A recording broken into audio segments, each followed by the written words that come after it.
So guys रात्रीचे वाजत आहे 9. सो आपण शॉप पूर्ण टोटली बंद केलेलं आहे, पण आता भाऊच्या डिमांडवर यांना आपण दूध डब्बा बनवून दिला आहे. ते पण आपला जो स्पेशल दूध डब्बा आहे हाऊस फर्स्ट टाइम ट्राय केला आहे. कसं वाटलं? एकदम जबरदस्त, सुंदर, मस्त. सुंदर मस्त. आणि याच्या आधी ट्राय केला का? नाही, फर्स्ट टाइम आहे. फर्स्ट टाइम आहे. आणि कोणी येत असेल तर काही बिलकुल या, फोन करा भाऊला. आपलं लोकेशन एकदम समोर, अगदी समोर. अगदी समोर. ब्रँडचं नाव आपलं आलापल्ली चायवाला. फेमस आपला आलापल्ली चायवाला. इकडे बढिया खात आहे भाऊ. का म्हणते सांगू? बढ्या बढ्या चाटूच्या डुगाचा.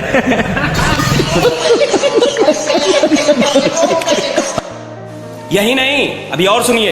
तुम्हाला एक खायचे असेल गाईस तर बिंदास या, आणि कधी म्हणला तेव्हा भेटून बनवून प्रॉपर गरमागरम बनवून भेटेल. हा, तर तुला गरमागरमच भेटला. कसा वाटला? एक नंबर. थंडी गेली. थंडी गेली. हा. तर चला भेटूया नेक्स्ट ब्लॉगमध्ये. Bye bye.